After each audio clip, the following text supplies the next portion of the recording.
آج کی وہ تاریخ ہے.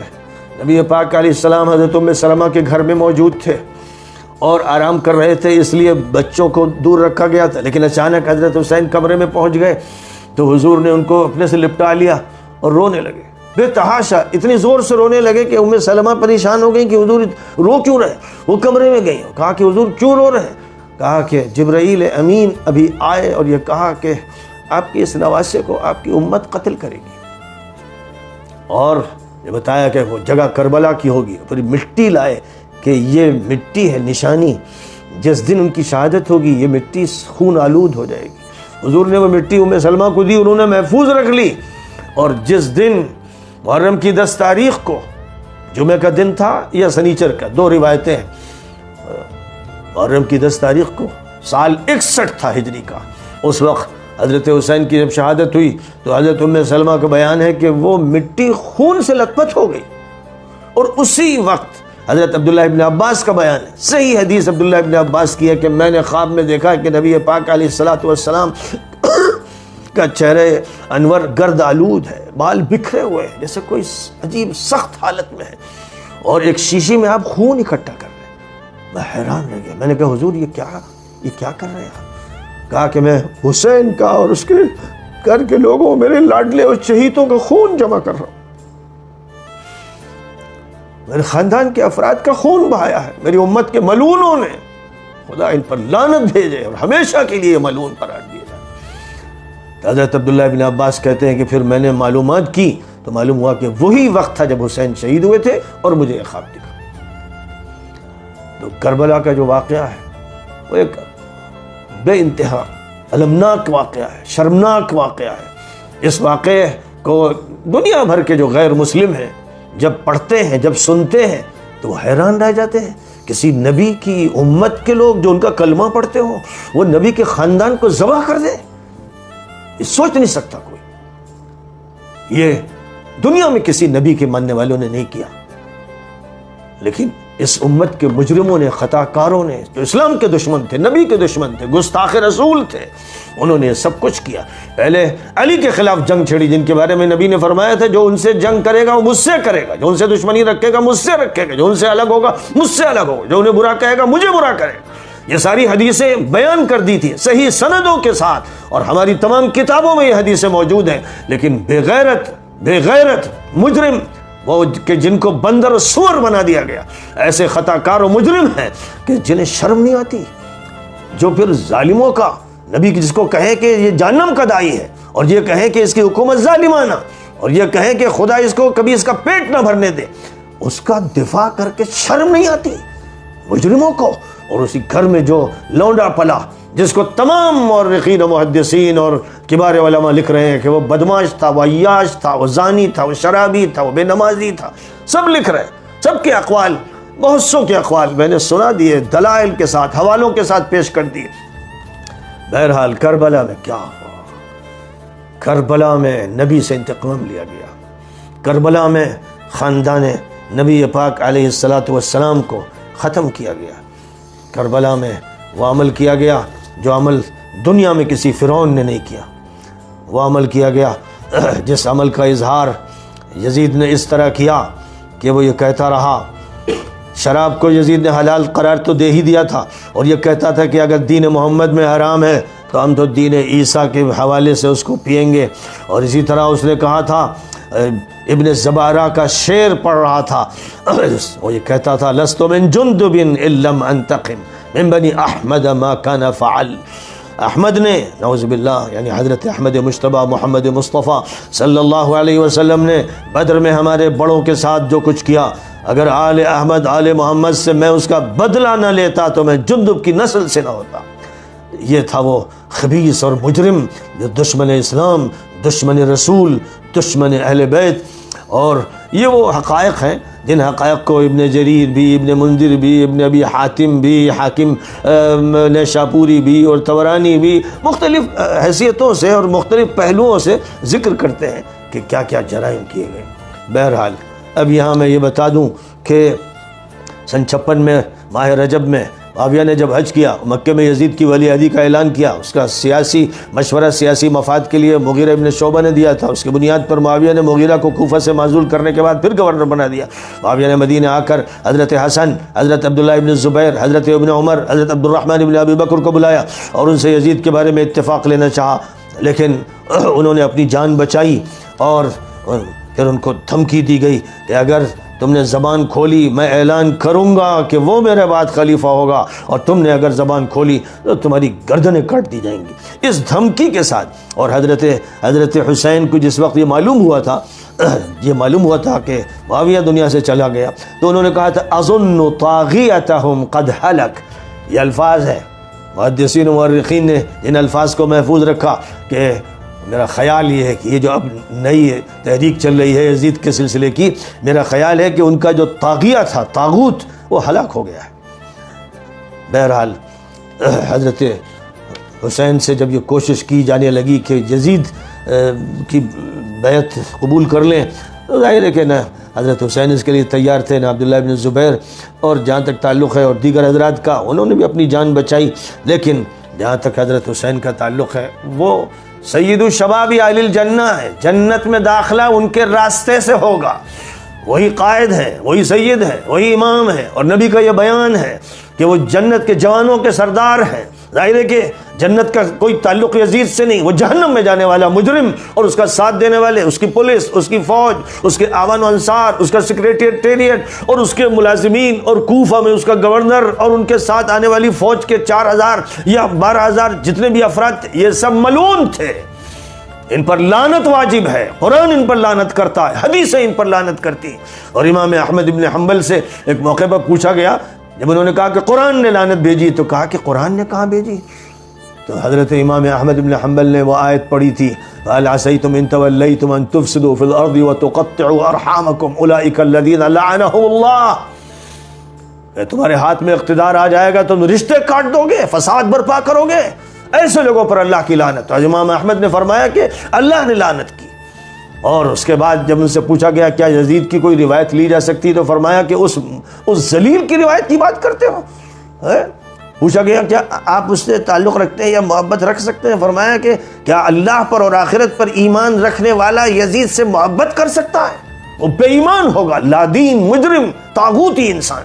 اور اسی طرح بہت سی تفصیلات تو بیان ہو چکی ہیں۔ بہرحال حضرت حسین کی طرف سے نبی پاک کے اشارے کی بنیاد پر خواب بھی دیکھا تھا انہیں کہ تمہیں جانا ہے، اللہ کی طرف سے فیصلہ ہے جو پہلے بچپن میں بتا دیا گیا تھا، تو یہ فیصلہ تو پورا ہونا ہے، تو تمہیں آگے بڑھنا ہے۔ ابن عباس روتے رہے، روکتے رہے، ابن عمر نے روکا، اوروں نے بھی روکا، لیکن حضرت حسین سب کو ٹالتے چلے گئے، کیونکہ ان کے سامنے ایک مشن تھا، ایک مقصد تھا کہ میں تو امت کو بچانے کے لیے، اسلام کو بچانے کے لیے، قرآن کے تحفظ کے لیے، نبی پاک علیہ الصلوۃ والسلام کے دین کے تحفظ کے لیے اپنی جان کی قربانی دینے جا رہا ہوں، تاکہ امت کو یہ سبق یاد رہے اور ہر دور میں وقت کے یزیدیوں کے خلاف امت کھڑی ہو جائے، حسینی نمونہ اس کے سامنے رہے، اور پورا جو خاندان نبوت ہے جن سے زیادہ کوئی حق پر نہ تھا، نہ ہے، نہ ہوگا، وہ خاندان یہ بتائے کہ ہم ہیں محافظ اس دین کے، ہم ہیں اس پر جان دینے والے لوگ، امت اسی سبق کو یاد رکھے۔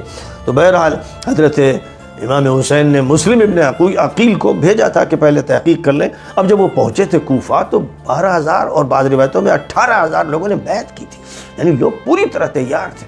لیکن اس کے بعد جب یہ اطلاعات یزید کو پہنچی تو نعمان ابن بشیر جو پہلے سے گورنر چلے آ رہے تھے ان کو ہٹایا، اور عبید اللہ ابن زیاد خبیث، ملعون، بدمعاش، جہنمی کو مسلط کیا، کیونکہ وہ جانتا تھا کہ نعمان ابن بشیر وہ کام نہیں کر سکتے جو یہ جو ولد الزنا ہے یہ کام کرے گا، اس لیے اس کو مسلط کیا گیا۔ پھر اس نے اور اس کے ساتھ مل گئے سعد ابن ابی وقاص، کیسے جلیل القدر صحابی تھے، ان کا بیٹا عمر ابن سعد ملعون خبیث مجرم تھا، اور شمر ابن ذی الجوشن یہ ایک بدمعاش و مجرم، سب قریش کے تھے۔ کوفے والوں نے لڑائی نہیں لڑی، خوار ہوں گے جن کے سامنے لاشوں کو تڑپایا گیا، 10 آدمیوں کو بلایا جاتا، کاٹ کے پھینک دیا جاتا، اور مسلم ابن عقیل کو اوپر 2 منزلہ مکان پر لے جا کر گردن کاٹ کے، پہلے گردن پھینکی گئی بھی پورا دھڑ پھینکا گیا۔ ایسی دہشت جو دور میں نہیں تھی، جو کسی دور میں نہیں دیکھی گئی۔ مکہ مکرمہ میں جب اسلام سختیوں سے گزر رہا تھا، بلال کو ریت پر لٹایا گیا، خباب کو انگاروں پر بھی لٹایا گیا، لیکن یہ دہشت جو بنی امیہ کے بدماشوں و ملونوں نے قائم کی، حجاج کو مسلط کیا تھا بعد میں، جس نے 1,20,000 تابعین و صحابہ کو شہید کیا، اور اس عبید اللہ ابن زیاد ملعون کو مسلط کیا تو اس نے محلے محلے کے لوگوں کو پکڑ پکڑ کے مارا، کاٹ کاٹ کے پھینکا۔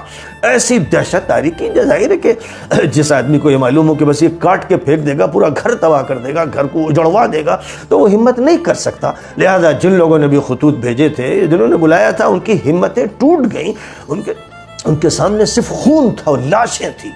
ایسی صورتحال میں ان سے اب مطالبہ بھی کرنا مشکل تھا۔ ظاہر ہے کہ ہر شخص کے اندر حسینی خون نہیں، ہر شخص کے اندر حسینی ہمت نہیں، شجاعت نہیں، جذبہ نہیں، مقام نہیں، اس لیے بڑے بڑے صحابہ یزید بدماش و مجرم کے سامنے ڈھیر ہو گئے، اور ظلم سے بچنے کے لیے اس کی حکومت مان لی، صرف ظلم کی وجہ سے کہ تلوار سر پر لٹک رہی تھی۔ وہ معاویہ نے دھمکی دے دی تھی کہ تم بچو گے نہیں، تو لہذا ایک جابرانہ ڈکٹیٹرشپ کی مجرمانہ حکومت تھی جو قائم کی گئی تھی، اور جس کے بے شمار دلائل ہیں۔ تو بہرحال اب یہاں تک کہ حضرت حسین نے یہ طے کیا کہ اب سفر انہیں کرنا ہے۔ روکنے والوں نے روکا، لیکن وہ آگے بڑھتے چلے گئے، اور جب حضرت حسین قادسیہ سے 3 میل کی دوری پر تھے تو حر ابن یزید فوج کے ساتھ سامنے تھا، اس نے کوفہ کی طرف بڑھنے سے روک دیا۔ حضرت نے واپسی کا ارادہ کیا، لیکن مسلم ابن عقیل کے بیٹے اڑ گئے کہ ہم انتقام لیے بغیر واپس نہیں ہوں گے، اور آگے بڑھے تو عبید اللہ ابن زیاد کی فوج سامنے تھی، تو آپ نے کربلا کی طرف رخ کیا اور وہیں پڑاؤ کیا۔ اس وقت آپ کے ساتھ 45 گھوڑ سوار اور 100 پیدل فوجی تھے۔ عبید اللہ ابن زیاد نے عمر ابن سعد سے رے کی گورنرشپ کا وعدہ کر رکھا تھا، اور یہ شرط رکھی کہ پہلے حسین سے نمٹو، پھر وہاں کی گورنرشپ تمہیں ملے گی۔ اور وہ دنیا دار، وہ لعنتی انسان دنیا کی خاطر حسین کا قاتل بننے کے لیے تیار ہو گیا۔ میدان کربلا میں جب حضرت حسین پیاس کی شدت میں پانی کے لیے بڑھے تو حسین ابن تمیم نے ایک تیر مارا جو ان کے منہ پہ لگا۔ حضرت حسین زخم پر ہاتھ پھیرتے، خون کو آسمان کی طرف اچھالتے ہوئے کہہ رہے تھے، اے اللہ ان کو چن چن کر قتل فرما۔ دریائے فرات کی طرف پانی کے لیے جب بڑھنے لگے تو بنی ابان ابن دارم کے ایک شخص نے کہا، ان کو روکو، پانی نہ پینے دو۔ اس وقت حضرت حسین کی زبان سے نکلا، اے اللہ اسے پیاسا مار۔ قاسم ابن اسبق کا بیان ہے کہ میں نے پھر اس شخص کا حال دیکھا کہ وہ پیاس سے پاگل ہوا جاتا تھا، اس کو پانی دیا جاتا، پانی پیتا، پھر بھی پیاس کا شور مچاتا، وہ ملعون اسی حالت میں مرا۔ بہرحال جب اکثر اہل بیت شہید ہو گئے اور حضرت حسین کو ملعونوں نے گھیرے میں لے لیا تو حضرت حسین کے ایک نوجوان بھتیجا آگے بڑھے۔ حضرت زینب نے انہیں روکنا چاہا، لیکن وہ تیزی سے لپکے۔ بحر ابن کعب حضرت حسین پر وار کرنے کے لیے تلوار لیے آگے بڑھ رہا تھا۔ اس نوجوان نے کہا، یا ابن الخبیث تقتل عمی، ایک خبیث کی اولاد، تو میرے چچا کو قتل کرے گا؟ اس نے تلوار سے اس نوجوان پر حملہ کیا اور ان کا ہاتھ کاٹ دیا۔ حضرت حسین نے اپنے بھتیجے کو اپنے سینے سے لگا لیا اور فرمایا کہ صبر کرو، اللہ سے ثواب کی امید رکھو، اللہ تعالیٰ تمہارے باپ دادا حضور پاک علیہ السلام علی، حمزہ، جعفر اور حسن سے تمہیں ملائے گا۔ راوی محمد بن عبد الرحمن کا کہنا ہے کہ میں نے دیکھا کہ بحر ابن کعب کے ہاتھ ایسے ہو گئے تھے کہ جاڑے میں پسینے سے بھیگے رہتے تھے اور گرمی میں سوکھ کر لکڑی ہو جاتے تھے۔ لڑائی چل رہی تھی اور ایک طرف حضرت حسین ان کے جانثار تھے، دوسری طرف دنیا داری کی لعنت میں گرفتار عمر ابن سعد تھا، اس کے ساتھ خبیث و ملعون شمر ابن ذی الجوشن تھا۔ تیروں کی بارش کے بعد اب تلواروں کے وار تھے۔ ملعون زرع ابن شریک تمیمی نے حضرت حسین کے ہاتھ پر وار کیا اور کندھے پر ضرب کاری لگائی۔ اسی وقت سنان ابن انس نخعی مجرم و ملعون نے نیزے سے وار کیا اور خولی ابن یزید سے کہا کہ سر تن سے جدا کر۔ وہ اس کی ہمت نہیں کر سکا تو اس کو گالی بکتے ہوئے خود آگے بڑھا اور سر تن سے جدا کر دیا۔ جعفر ابن محمد ابن علی کا بیان ہے کہ حضرت حسین کے جسم پر 33 زخم نیزے کے تھے اور 34 تلواروں کے۔ سنان نے سر خولی کے حوالے کیا۔ ان خبیث بے شرم لٹیروں نے حضرت کے تن کے کپڑے بھی لوٹ لیے، کسی نے قمیص اتار لی، قیس ابن الاشس نے چادر کھینچ لی اور بنی عود کے ایک شخص نے چپل لے لی، بنی نحشل کے ایک شخص نے تلوار جھپٹ لی، یہاں تک کہ ان ملعونوں اور بدماش لٹیروں نے عورتوں کا بھی سامان لوٹا۔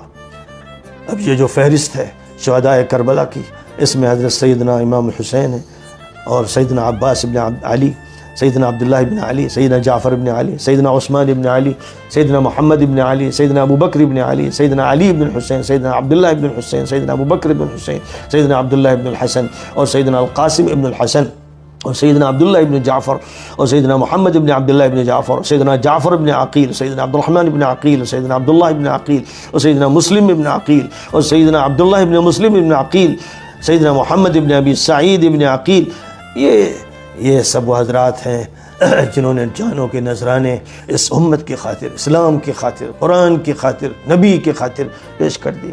علی اصغر بیمار تھے، حسن ابن حسن اور عمر ابن حسن چھوٹے تھے، وہ بچ گئے۔ خواتین میں حضرت زینب بنت علی، حضرت فاطمہ بنت علی، حضرت ام کلثوم بنت علی، حضرت خدیجہ بنت علی، رقیہ بنت علی، اور حضرت الرباب حضرت حسین کی زوجہ محترمہ، حضرت سکینہ بنت الحسین، حضرت رقیہ بنت الحسین، حضرت حمیدہ بنت مسلم۔ ان کے علاوہ ام وہب جو عبداللہ ابن عمیر کی زوجہ تھیں، اور ام عبداللہ ابن عمیر اور ام عمر ابن جنادہ اور مسلم ابن عوسجہ کی ایک باندھی وغیرہ تھیں۔ یہ تھا لٹا پٹا قافلہ۔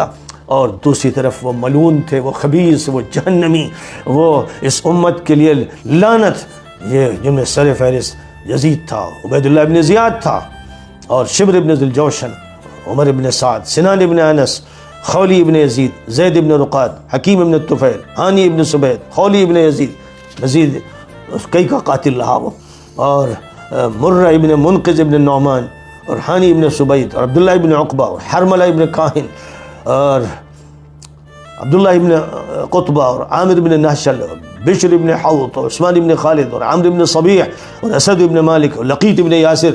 یہ تھے وہ ملعون، وہ خبیث، وہ مجرم، وہ گندے، وہ ناپاک، وہ انسان جنہوں نے حضرت حسین کے قافلے کو شہید کرنے میں کام کیا۔ ان کے پیچھے پورا عراق سے لے کر شام تک وہ تمام پولیس کے لوگ، فوج کے لوگ، اور یزید کے ملازمین اور بنی امیہ کے لونڈے اور بدماش اور کتے تھے کہ جنہوں نے اہل بیت کی دشمنی میں اور نبی کے ساتھ دشمنی اور گستاخی میں یہ سارے جرائم کیے۔ امت کی ذمہ داری ہے کہ ان حقیقتوں کو یاد رکھے اور ہمیشہ یزیدیت کے خلاف حسینیت کے قافلے میں شامل ہو کر یہ تیار ہو جائے کہ چاہے جانوں کا نذرانہ دینا پڑے، لیکن ہر دور کے یزید کا خاتمہ کرنے کے لیے آگے بڑھنا ہے۔ ظاہر ہے کہ اس واقعے کے بعد یزید نے اپنی فوج مدینہ منورہ بھیجی اور 3 دن مدینہ کو حلال کر دیا، جہاں 10,000 صحابہ کو اور تابعین کو شہید کیا گیا، 1,000 صحابیات کے ساتھ زنا کیا گیا، 3 دن مسجد میں گھوڑے اور گدھے اور خچر بندھے رہے، اور لیت سے پوری مسجد کو پوت دیا گیا، نہ نماز ہوئی نہ اذان ہوئی، 3 دن تک مسجد نبوی میں اذان و نماز بند رہی،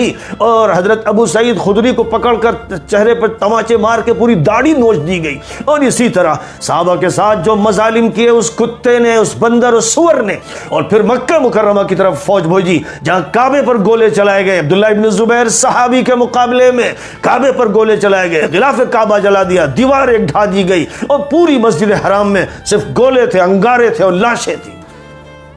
یہ ہے بنی امیہ کے کارنامے، یہ ہیں تاریخ اسلامی کے وہ مجرم و ملعون جن کا ساتھ دینے کے لیے کچھ اہل سنت بے چین ہیں۔ شرم نہیں آتی، اپنے کو سنت کی طرف منسوب کرتے ہیں، نبی کے ساتھ گستاخی کرتے ہیں، نبی کو تکلیف پہنچاتے ہیں، علی کو تکلیف پہنچاتے ہیں، فاطمہ کو تکلیف پہنچاتے ہیں، اور جنہوں نے ان کو تکلیف پہنچائی اور نبی نے جو فرمایا کہ وہ جہنم کے داعی ہوں گے، ان سے تعلق رکھنے والے اہل سنت کہلاتے ہیں۔ شرم نہیں آتی ان کو؟ یہ نبی کی شان میں گستاخی کرنے والے مجرم ہیں، گستاخ رسول ہیں، یہ جو نبی کو اذیت دینے والوں کے ساتھ کھڑے ہوں۔ اللہ ان پر لعنت بھیجے اور اللہ ان کا خاتمہ کر دے۔